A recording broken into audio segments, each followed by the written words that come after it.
আমরা জানি যে আপনারা বলবেন যে আমরা উপরের আদেশ পালন করছি।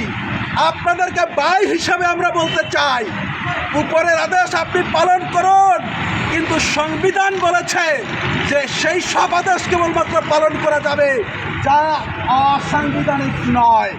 সংবিধান বিরোধী, রাষ্ট্রের বিধিবিধান বিরোধী কোনো আদেশ পালন করা যাবে না। অতএব আপনাদেরকে আমি বিনয়ের সাথে বলবো, আপনারা আমাদের ভাই, আপনারা আমাদের বোন, আপনারা এই রাষ্ট্রের সন্তান। এই রাষ্ট্র প্রতিষ্ঠায় আপনাদের অবদান আছে। আমরা জানি 1971 সালে রাজারবাগে আপনারা রাইফেল নিয়ে বেরিয়ে পড়েছিলেন, আপনারা মুক্তিযুদ্ধ করেছেন।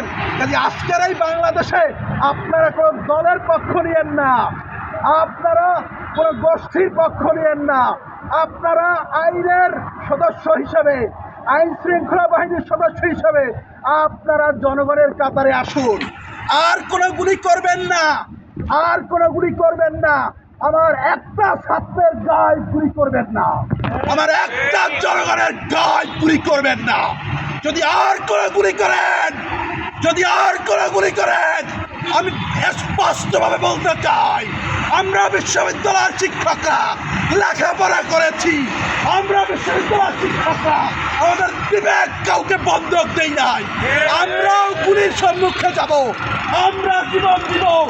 আমি এক প্রফেসর, এই শত শত প্রফেসর, এই দেশ জীবন দিলে অসুবিধা নাই, কিন্তু যে অধিকার নিয়ে আজকে আন্দোলন হচ্ছে, একটা গণতান্ত্রিক রাষ্ট্র বিনির্মাণের জন্য আন্দোলন হচ্ছে, এই গণতান্ত্রিক রাষ্ট্র বিনির্মাণ না হওয়া পর্যন্ত আমরা আমাদের আন্দোলন থেকে পিছপা হব না।